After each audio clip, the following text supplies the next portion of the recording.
Hey y'all, welcome to Simply Blossoming Tarot. I'm Gigi and this is my channel. It has been a minute, even coming back to my original setup, which I love so much. Hope you guys are doing well.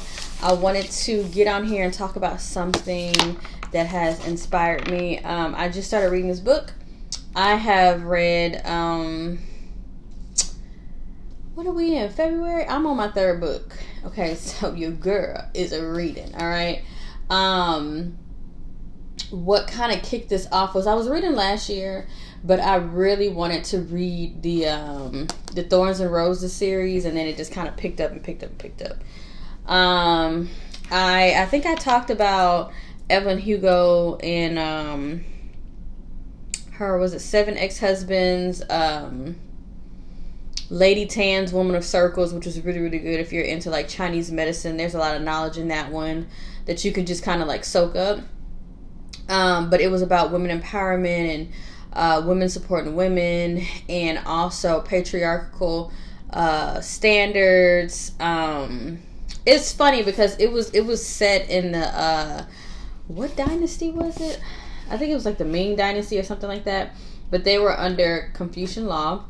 And I feel like I posted a video of this. I don't know. If I didn't, I wanted to and I deleted it. So anyway, but yeah, Confucius law basically said that women belong like inside the home with the family, that they are not to be intelligent and all these things. So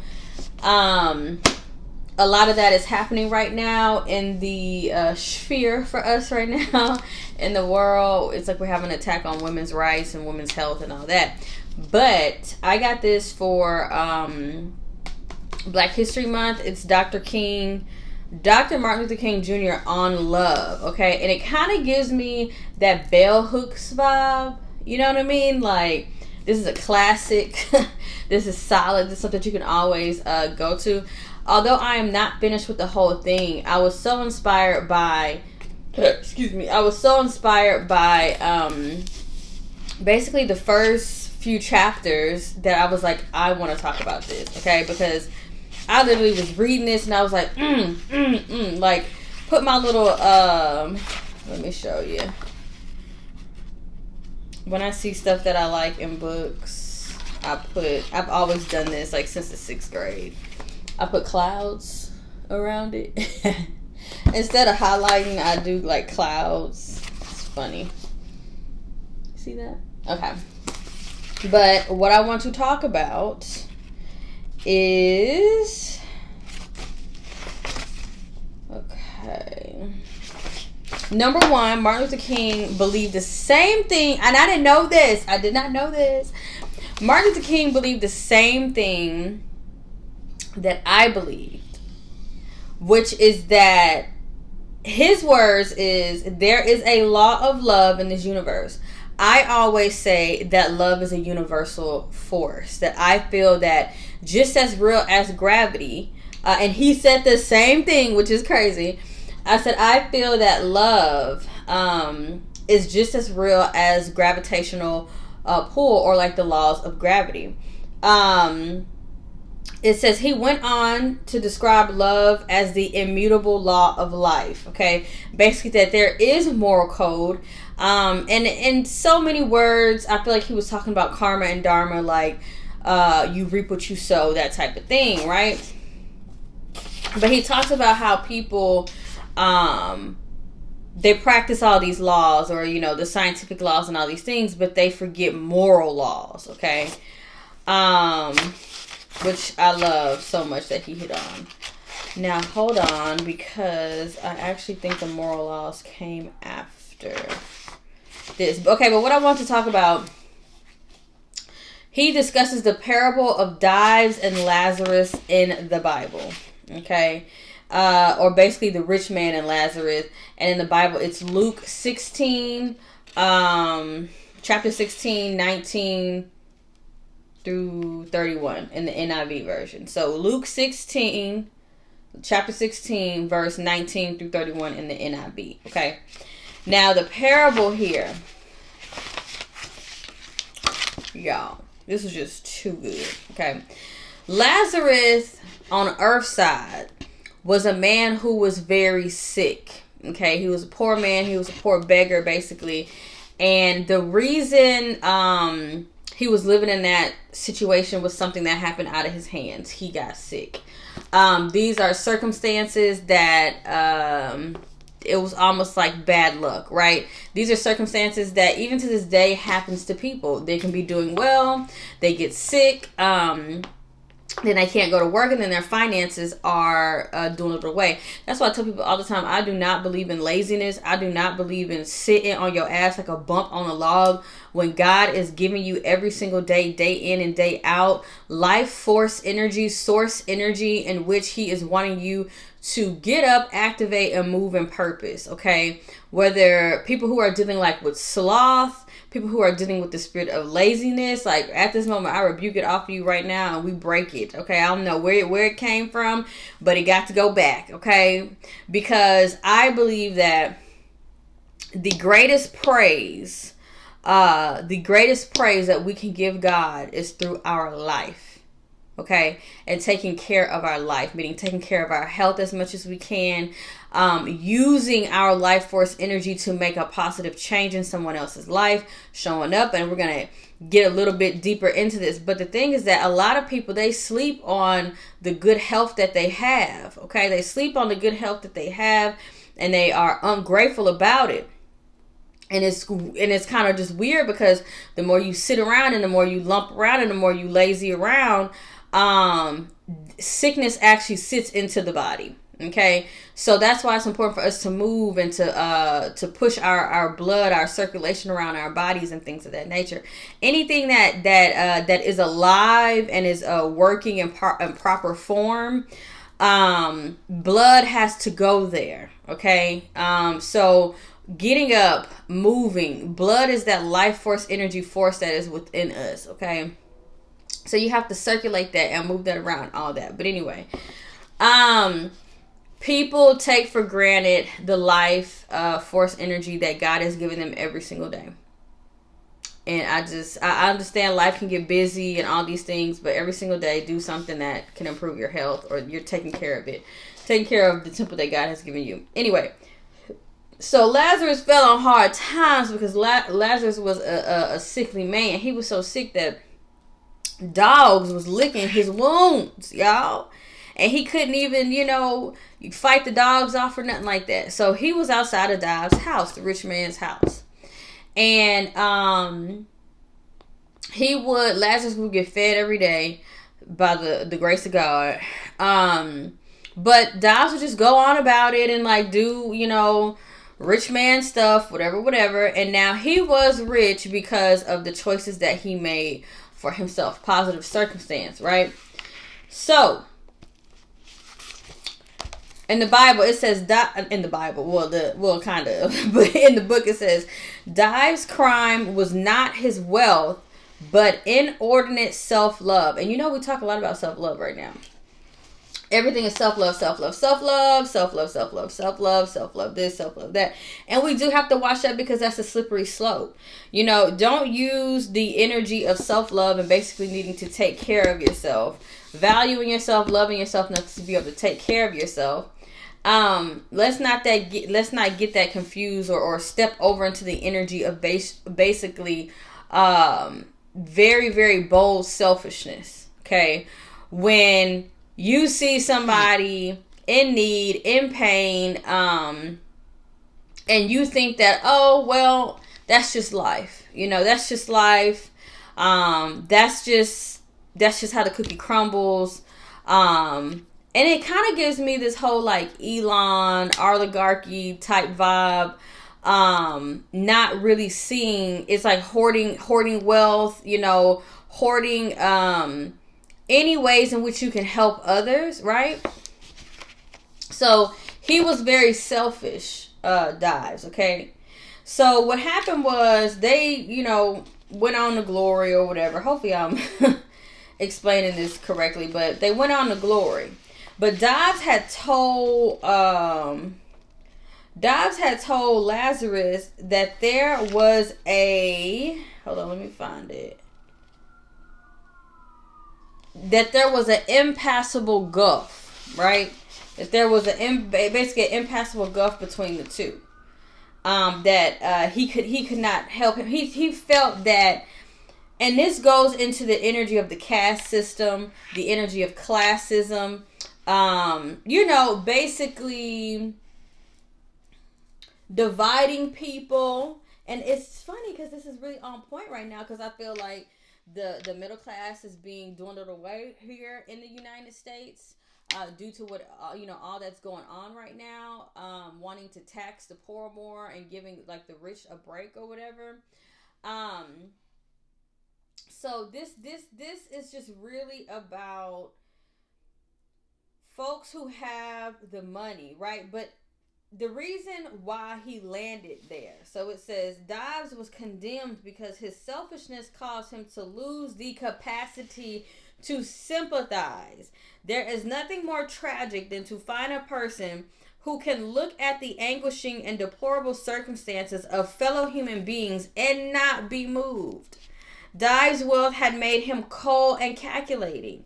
It had blotted out the warmth of compassion, meaning compassion, empathy, sympathy, humanity. And this is happening like right now. And, we talk about self-love and all these things, and it's okay to be selfish in a healthy way, okay? But at the same time, it's not okay. It just gives me billionaire vibes of just like, oh, I'm hoarding all this money, I'm hoarding all this money, I'm hoarding all this money. And to the point to where I don't feel bad for you, right? Or I don't sympathize for you. I don't have any, because it's a whole like pull yourself up by the bootstraps narratives, knowing that there has been multiple blockages and red tapes put in place, okay? Because if somebody is hoarding something, they will create an illusion that you can actually get it, but they don't. You're not going to get it because they're hoarding something, right? I.e. the word conservative, to conserve, okay, to keep. So anyway, so they go on up, right? So it says Dobbs is the American capitalist who never seeks to bridge the economic gulf between himself and the laborer, because he feels that it is natural for some to live in an inordinate luxury while others live in abject poverty. That this is just natural. This is the natural course of life. This is just what it is, right? So it says Dobbs' sin was not that he was cruel to Lazarus, but that he refused to bridge the gap of misfortune that existed between them. This is why I don't deal with selfish people. And here's the thing. There's a balance, right? You can be in the energy of self-protection. You can be in the energy of using your intuition. You could be in the energy of like protecting your heart and things of that nature. Oh, my food is here. But, you could be in the energy of using your intuition before you give to a certain person or situation, because there are people who are scamming, conniving, and all these things. There are people who could be dealing with you and dealing with somebody else, but want you to love on them and want you to give everything to get them and want you to be so nice and so kind to them and all these things, knowing damn well that they're dealing with multiple people or whatever, right? So it's not wise for you to put yourself in that situation and not understand that. That's not the energy of selfishness. That's the energy of clocking, okay? That's the energy of clocking somebody's tea. That's the energy of using your intuition, all right? And knowing that, I'm not going to give this person because something seems off. This person seems like they lack honesty. They aren't transparent. They're not genuine or whatever, right? So, it says, so he wasn't cruel to him, right? But Dive's sin was not his wealth. His wealth was his opportunity. His sin was in refusal to which his wealth to bridge the gulf between the extremes of superfluid. How you say it? Super. I'm not sure, but a lot of money, right? An overwhelming abundance of wealth, right? And then juxtapose that, a deadening poverty. That was it. His refusal to bridge the gap. So when Dobbs cries to Abraham to send him one drop of water at Lazarus' hands, Abraham replies, "There is a fixed gulf between you now." There was a time that Dobbs could have bridged the gulf. He could have used the engineering power of love to build a bridge of compassion between him and Lazarus, but he refused. Now the gulf is fixed. Now the gulf is now an impassable gulf. Time has run out. It says the tragic words "too late" must now be marked across the history of Dobbs' life. Okay. Then he goes on to say, Christian God is not the God of Aristotle that merely contemplates upon self, right? Upon himself. So you have to watch this whole self-love, self, right? Versus what God is telling you. He is not only a self-knowing God, but he is an ever-loving God. Ever-loving God. Always loving, okay? So it says, as I loved you, so love the brethren. So, But it goes on to say, each of us is a potential Dobbs. Maybe not rich in material goods, but rich in education, rich in social prestige, rich in influence, rich in charm. At our gate stands some poor Lazarus who has been deprived of all of these. There is a gulf, but the gulf can be bridged by a little love and compassion. Bridge the gulf before it becomes too late. It is now passable, but it can become impassable. And I was like, Major, so good. Oh my God, so good. But he's talking about he's talking about the power of love here. Okay. Let me see. It says, standing beside love is always justice, and we are only using the tools of justice. All right, yeah, that's as far as I got.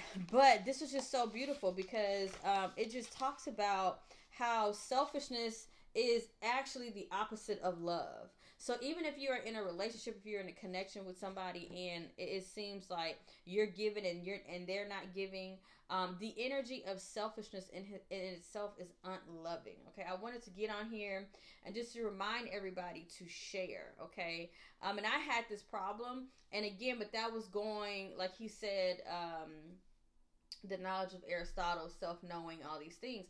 I used to be in an energy, well, it was a little bit of that and like, okay, God and the Bible and all that stuff of just like, you do things the right way, you have integrity and all this stuff. I have always been very protective over my work, what I do, my creativity, and I'm learning that you have to be in the energy of giving, okay, in the energy of love. You have to operate, in the energy of love. And I always tell people that love is a powerful tool of protection, in that a lot of people could think that, oh, you secular, you not Christian, you not this, oh, you witch, you this, that, and the third. And if they speak on your name negatively, or if they do something negative, or they send negative energy your way, they get dealt with. And they like, oh my God, this person is a witch, or oh my God, da da da. No, it is the power of love. When you are in the energy of love and light, when you are doing things in a just way, when you're not sitting up there and gossiping about people, when you are waking up every day, day in and day out, and you're using the life force energy that God has blessed you with, when you are not focused on running behind, I don't want to say running behind some man, but people who are not good for you, people who are toxic, when you are not running behind codependent dynamics, when you understand your self-worth, when you understand the purpose and the path that God has set before you, and that he is basically, sending towards you every single day, and you following that light, honey, there is not, like in the Bible says, if God is for you, who can be against you? Okay, and God is what? God is synonymous with the word love. So if God is love, right? And if God is for you, then who can be against you? If love is with you, then who can be against you? And I tell people all the time, stop trying to mess over people. Stop trying to get over on people. Stop trying to steal from people. Stop being lazy and sitting on your ass and trying to eat off other people, okay? Because the energy of love is real. The energy of love is real, and some people will feel that somebody is doing something negative to them. No, somebody is being protected from that energy, and so you are experiencing disturbances or whatever in that realm, whatever, right? But that whole this whole Lazarus and Dobbs story just really brought to light a lot of the issues that we have going on right now with like the billionaires taking off and the oligarchs and all these things. And it's man, We are here to take care of the earth. That's according to the Bible. That man was put on earth to take care, to till the earth, to take care of the earth, but also each other. Love is the way. Love is the way. Even sitting down, having communications, bridging the gap is the way. I used to hear that all the time in church growing up. Or, oh, I'm standing in the gap. I'm standing in the gap. That's exactly what Martin Luther King was talking about. You know, this impassable goal. You stand in the gap. You bridge in the gap. You pray for people. People don't even know what you're praying for them, or lighting a white candle with intention of protection and peace. Calling on the Holy Spirit, baby. That's all I be doing over here. But anyway, yeah. And this is another thing I don't, I'm not gonna say I don't like, but when I see that people are very materialistically driven, I go the other way. I go the other way. I'm not into name brands. I'm not into all of that shit. I'm not into A lot of people who are into that are people who are highly insecure, and they're trying to prove their worth to other people. Steve Jobs wore a black shirt and black pants. Jay-Z wear a black shirt, black tee, and black sweatpants with a black beanie. Now his watch, okay, his watch may be something different, but you know what I'm saying? It's class. It's not being braggadocious. And I know that some billionaires, they actually do help people or whatever. So I'm not getting down on them, but it's a reminder that love is an action word. And so however it is, you don't have to be very rich and wealthy or whatever. Like for me, I feel like I'm a wealth of knowledge, or when I talk to people, I spark something in them that it's positive. I always talk about how powerful faith is, and belief is, and hope and optimism, and knowing that God is moving on your behalf, right? And knowing that you are covered, and knowing that that your path is being opened up before you and guided as well, and to believe in the things that you want, right? You want that beautiful love, you got to believe in it, okay, to receive it. But this book was just like so amazing, but it reminded me of, we all have a duty. We all have, I remember a monk told me that, but we all have a duty to show up, to love, and to give. Some people may be very well with finances, so they can teach knowledge on finances, right? Some people can teach you how to take care of your body better, right? To remain healthy. Some people have knowledge on how to take care of your emotional state, right? Your emotional well-being. Some people can help you with your fashion tips. I mean, your fashion style or whatever, right? Some people need help with loving themselves and having confidence, right? So however you can, show up in that capacity and give whatever wealth you have. Give, okay. And yeah, I had to learn this because I was getting all, whatever. Everything comes from God. Nothing belongs to us. Even if we have these ideas, even if we are inspired by certain things, even if whatever it is there. And I tell people that in another way, but yeah, everything comes from God. So we just need to be grateful. We just need to be thankful, move and use that energy in the best way that we can. And yeah, and that's about it. Okay. That's about it. I just wanted to talk about this, and hopefully I'm kind of green. I haven't really been dropping videos like this, but this is an amazing book, and I wanted to share that. And I'm still going to keep going. Now I will say this too. I'm starting a new chapter, and on this chapter, he talked about how Coretta always supported him. Let me see if I can get it word for word.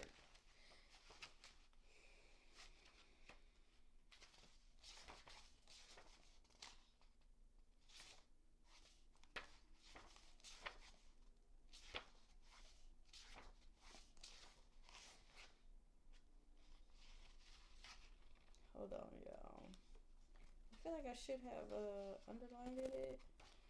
So basically, he. All right. Okay. So he had just been chosen to be the president This was in 1955. He was elected president of the Montgomery Improvement Association. They were working heavily with Rosa Parks, to tackle the Jim Crow laws and all these things. So it said, this is when he found out, and he told Coretta that he got the position. It says she did not need to be told that we would have even less time together, and she seemed undisturbed at the possible danger to all of us in my new position. She said quietly, that whatever you do, you have my backing. Okay. And I love this so much because he talked about how she understood. She never complained. She never complained about a lack of time with Martin, or not be all that is, and I hate to say that, but it's kind of it's selfishness, right? I want this person to myself. They need to be next to me all the time. So it kind of talks about having codependent dynamics, but with a purpose, with a person who has a very strong purpose. MLK was a light. He is still a light now. He's been a light for generations and generations and generations and generations. And he could have not been the man that he is and did all that he did without Coretta being there. That's what I believe. But I love this so much because I'm trying to see that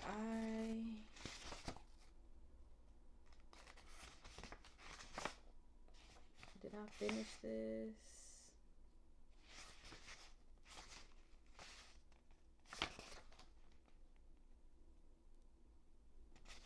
I'm not sure. Okay.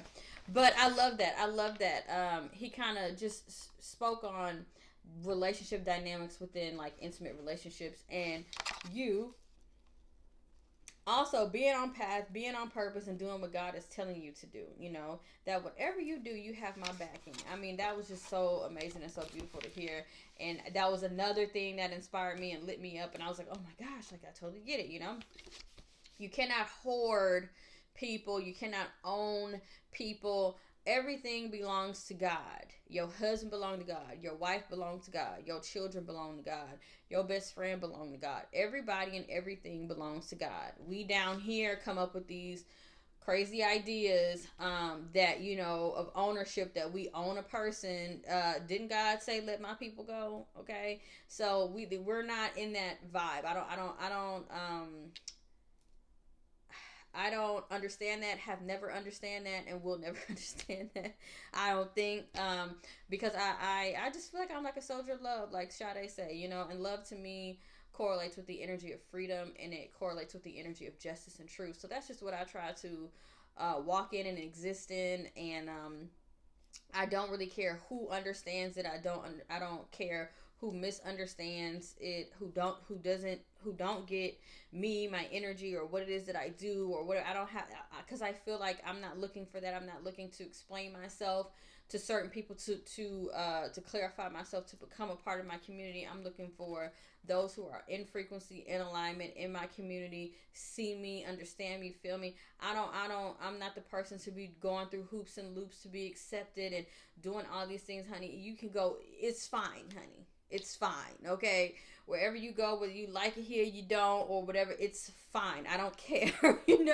I operate in the energy of non-attachment, not in the energy of saying that I cannot get attached to people, I cannot have an emotional connection with somebody. Not saying that, but baby, you can go and come as you please, okay? Freedom and love is synonymous. I don't own you. I'm not keeping you here. If you want to be somewhere else, go on, okay? If you want to be in another community, go on. Go, and it's funny because a lot of people take that as like a negative thing or an insult, and it's like, no, because they're so used to people saying, well, no, fighting for things, and oh no, I'm not fighting for your attention, I'm not fighting for your time, I'm not fighting for your money, I'm not fighting for your love, I'm not fighting for anything, okay? What is mine is mine. The blessings that have my name on it have my name on it, and it will not be taken off, okay? So it doesn't matter. Okay.